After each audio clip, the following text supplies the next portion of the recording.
Sige guys, ito clarify ko lang yung tungkol sa sahod. Ito na talaga, wala nang eme-eme pa, wala nang abog-abog, wala nang cut-cut. Ito guys, yung sa usapang sahod kahit nakares, gusto ko lang i-clarify at para malinawan yung mga nababasa kong comment na hindi ko sure, hindi ko mag-gauge kung nagko-comment sila na gano'n dahil hate lang nila ang B-Wise or talagang hindi sila nag-iisip or talagang wala lang talaga silang alam. So ichichika ko lang kung ano nga ba ang dynamics or kung ano nga ba ang role namin sa Blacklist na kahit nakares lang kami at sumasahod kami, ha? Kaklarify ko lang. So ang issue, sumasahod kami kahit res. Bakit nga ba kami sumasahod kahit res? Ayun yung question eh. Bakit nga ba kami sumasahod kahit res? Sagutin mga Tori. Bakit nga? Ikaw na, parang nakulit ikaw na.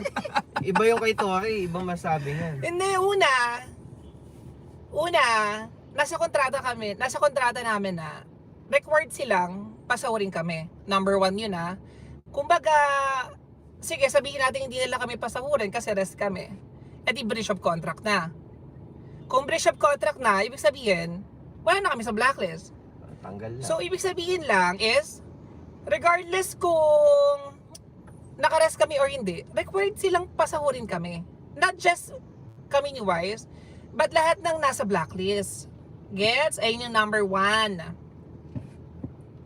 Number 2, bakit nga ba pinapasahod pa rin kami kahit tres kami?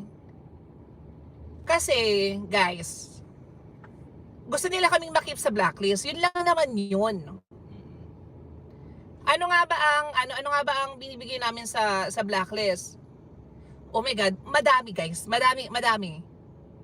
Kumbaga, yung pinapasahod nila sa amin monthly is, we give a lot more monetary sa kanila monthly kumpara sa binibigay nilang sahod.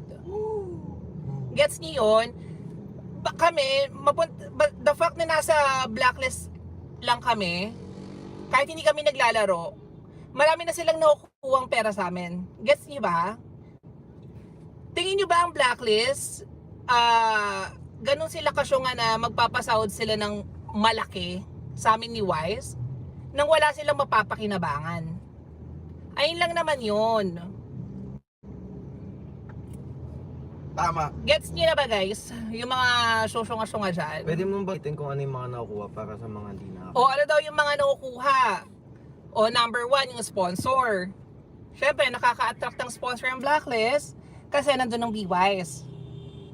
Number 2, marami kaming brand deals ni Wise. Marami kaming brand deals na malaki ang cut ni Tier 1. The fact na nandun kami sa blacklist, nakakakuha sila sa amin ng brand deals kasi nabebenta nila kami sa mga brands. Gets nyo? Ito lang sabihin ko. Yung cut pa lang nila sa amin during our rivalry. Yung cut pa lang nila sa amin during na nasa rivalry pa lang kami is more than sa sinasahod more than na yun sa sinasahod namin monthly sa kanila. Kumbaga, libre nila kaming pinapasahod. Yes, Rivalry pa lang. May rivalry nakukuha pa pa sila. lang. May nakukuha pa sila. Tapos, wala pa yung ibang brand deals natin doon. Sabihin mo kaya kung magkano nakukuha sa rivalry. Wag mo nang chika. Baka magulat. Oo, baka magulat sila. Wala pa yung ibang brand deals doon guys ha. Ito na lang, imagine nyo na lang kunwari kinuha kami ng ng Wild Rift. Kunwari si Wild Rift magbabayad sa amin ng ng 500k. Imagine nyo na lang kung magkano yung cut nila. Kunwari sa isang buwan pa lang yun ha. Isa pa lang yun. What more pa pag kunwari kinuha kami ng Mountain Dew, kinuha kami ng Kojak, kinuha kami ng mga ano-anong mga brands. Gets nyo? Kasi wag nyo kami ikumpara sa sa ibang players. Kasi kami ni Wise, regardless maglaro kami or hindi, meron kaming marketing value. Masipag kasi kami mag-live. Ganun. Sabi nga ni Josh Moy. Gets nyo? Meron kaming marketing value guys. Nabebenta kami. Di ba? Kaya ako actually ako personally hindi ko bet na parang pinamumukha yung sahod or hindi ko bet na chinichika sa amin yung mga sahod, ungrateful and all. Oh my God.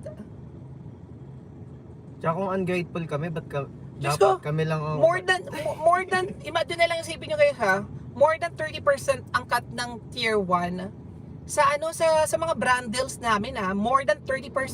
Umaabot pa ng 60% yan. So imagine mo na lang kunwari ang brand namin ang kikitain namin sa brand is 500k. So just imagine kung ilan ng 60% ng 500k.